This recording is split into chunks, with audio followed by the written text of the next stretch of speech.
Oi pessoal, tudo bem? Nesse vídeo nós vamos ver como encontrar uma regra geral. Tá legal? Dada uma sequência de operações aritméticas, como que a gente faz para encontrar a fórmula geral, ou seja, a P de N, propriedade de números naturais. Vamos lá? Olha, só tem uma regra que a gente tem que usar para achar a P de N, que é procurar relações entre os números. Relações do tipo quem é sucessor de quem, se esse é antecessor, ou se é o dobro, ou a metade, ou o quadrado. Essa é a regra. Então, em cada sequência, vocês têm que ir observando os números, a relação entre os números. E através dessa relação que você encontra a regra geral. Tá? Então, é observar relações entre números para achar padrões. Acaba que é um exercício de lógica. Vamos ver um exemplo?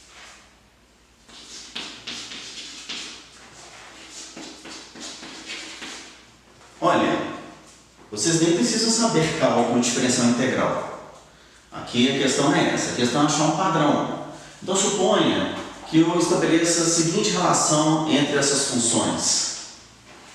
Quando essa aqui for x2, essa é 2x. Quando essa for x3, essa aqui 3x2. Quando for x4, 4x3. Quando for x5, 5x4. Que padrão que eu vejo? O número que aparece aqui é o mesmo que aparece aqui. Tá vendo? O expoente desse é o fator daquele. Isso ocorre em todas as linhas. Que outro padrão que eu vou perceber? O número que está multiplicando aqui é sempre o sucessor desse expoente. Esse é o sucessor desse, esse é o sucessor desse. Então nós encontramos dois padrões. A partir desses padrões, nós podemos deduzir uma regra geral. Quando aqui for xn, como é que vai ser o outro? Bom, a gente já sabe. O fator que vai vir multiplicando o lado de cá vai ser exatamente igual a n. E o expoente, uma unidade a menos. Então vai ficar assim, x elevado a n, nx elevado a n menos 1. Então eu busquei uma generalização desse processo. Os pitagóricos sempre gostavam de números figurados. Bom, números figurados, como o nome diz, são números que formam uma figura geométrica. Na verdade, eles são constituídos através de sequência de números. Cada pontinho aqui equivale a um número. Então, por exemplo, aqui eu tenho 1, depois vem o 2, o 3, o 4, certo? E acontece aqui, 1 é um número triangular. O 3 também, que forma um triângulo. O 6 forma outro triângulo. E o 10 também. Esse triângulo tem 10 pontinhos. A questão é, como é que eu construo os números triangulares? Em cada etapa eu vou somando 2, depois 3, depois 4. Vamos colocar isso em forma de números, da forma como a gente conhece? Na primeira linha, 1, formando esse triângulo.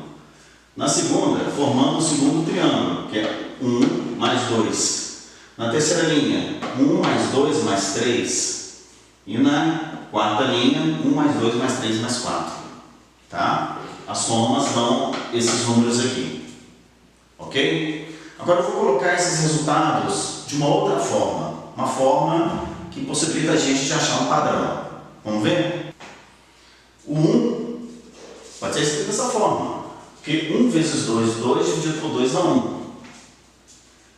2 vezes 3, 6 dividido por 2, 3. 3 vezes 4, 12 dividido por 2, 6. 4 vezes 5, 20 dividido por 2, 10. Então, eu posso escrever cada uma dessas linhas nesta forma. A gente consegue achar um padrão? Olha aqui, eu circulei de laranja os números que têm relações com algum correspondente do outro lado. 1 aparece aqui. Termina com 2, aqui é 2. Termina com 3, aqui é 3. Termina com 4, aqui é 4.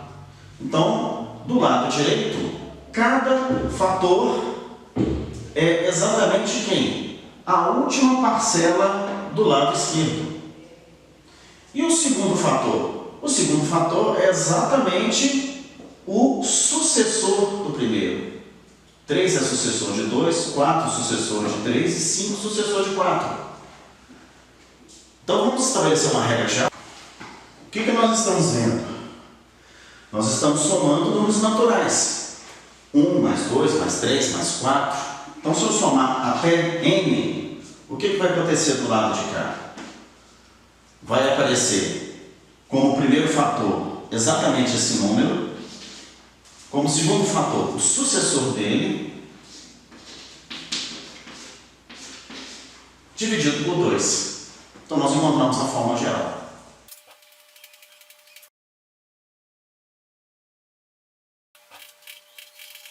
Veja aqui, números quadrados. 1 é um número quadrado. Depois vem 1 mais 3. Depois 1 mais 3 mais 5. Depois 1 mais 3 mais 5 mais 7.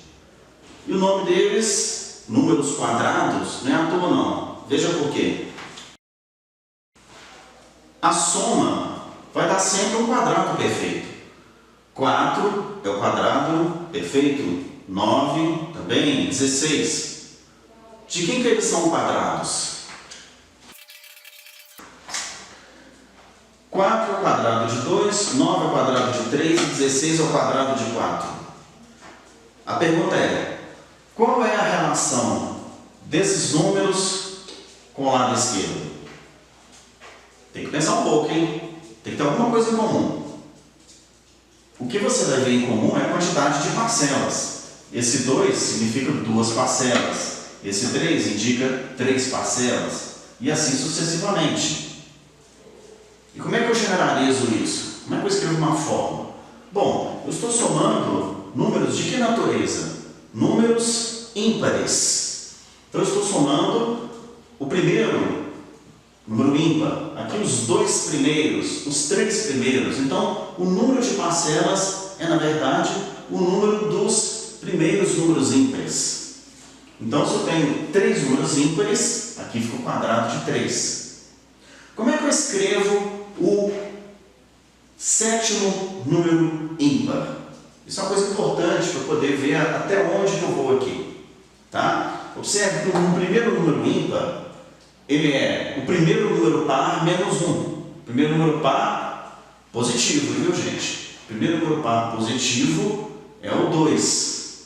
Então é 2 menos 1. Quem é o segundo ímpar? É 4 menos 1. Esse aqui, 6 menos 1. 8 menos 1. Então, quando eu escrever o enésimo número ímpar, vai ser 2n menos 1. Então, uma fórmula genérica vai ficar a soma dos n primeiros números ímpares, vai até 2n menos 1, igual a, bom, quando aqui era o quarto, ficava 4 ao quadrado. Quando é o terceiro, 3 ao quadrado. Então, quando é o enésimo, n ao quadrado. Então, está aqui a fórmula geral dessa sequência. Chega de números figurados. Vamos ver essa sequência aqui. Que números que eu estou somando a cada linha? Inverso de 4, inverso de 8, inverso de 16, inverso de 2, 2, 4, 8, 16. São números de que natureza? São potências de 2. Eu estou somando os inversos das potências de 2. E muita atenção. A primeira potência de 2 é 2 elevado a 1. A terceira potência de 2 é 2 elevado a 3. A 10ª potência de 2 é 2 elevado a 10. Então, a enésima potência de 2 será 2 elevado a n. Então, quando eu somo os primeiros n inversos de potências de 2, vai ser meio mais 1/4 mais 1/8 até 1 sobre 2 elevado a n. Agora vamos observar que resultados que produz do outro lado. Vejam, não é difícil fazer a conta e chegar nesses resultados aqui. Tá? Novamente eu pergunto, qual é a relação do número que está do lado direito de cada igualdade com a soma que está do lado esquerdo? Bom, uma coisa dá para perceber. Quando termina com 4, aqui é 4. Quando termina com 8, aqui é 8. Quando termina com 16, aqui é 16. Então, o denominador do resultado é sempre igual ao denominador da última parcela. Isso a gente já percebeu. E quem é o numerador? 3 sobre 4, 7 sobre 8, 15 sobre 16. Ou seja, o numerador é sempre um antecessor do denominador. Então, já dá para perceber como é que vai ficar esse resultado. O resultado dessa soma vai ser uma fração que tem como denominador 2 elevado a n e tem como numerador o antecessor dele. Então vai ficar assim. Certo? Então nós conseguimos generalizar mais esta forma. É isso aí, pessoal.